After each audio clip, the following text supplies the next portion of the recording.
High, সকালটা শুরু করলাম আমার চিড়ে দিয়ে। তারপর তাড়াতাড়ি রেডি হয়ে আমি গুছিয়ে নিচ্ছি, কারণ আজ আমি যাচ্ছি আমার ননদের বাড়ি। অনেক দিন ধরেই যাওয়ার কথা বলছে, যাওয়া আর হয়ে ওঠে না। আজ ফাইনালি যাচ্ছি, আর নিয়ে যাচ্ছি ব্যাগ ভর্তি করে আম। পৌঁছিয়েই একটু রেস্ট নিয়ে আমরা খাওয়া দাওয়া করলাম। বিকালবেলা সবাই মিলে রেডি হলাম, ঘুরতে বার হব। গল্প করতে করতে পৌঁছে গেলাম কফি হাউস নিউ টাউনে। আমরা গেছি শনিবারে। শনি আর রবিবার মানে সব জায়গাতেই যেন খুব ভিড়।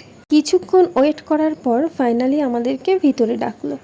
ওখানে গিয়ে আমরা অর্ডার দিলাম কফি। কফিটা কিন্তু আমার বেশ ভালো লাগলো। ফেরার পথে এই জায়গাটা চোখে পড়লো, এখানে আমরা একটু দাঁড়ালাম। এখানে দাঁড়িয়ে আমরা একটু সময় কাটালাম আর একটা পিৎজা অর্ডার দিলাম। পিৎজাটা খেতে বেশ মোটামুটি লাগলো। আজ তাহলে আসি, দেখা হবে নেক্সট ভিডিওতে।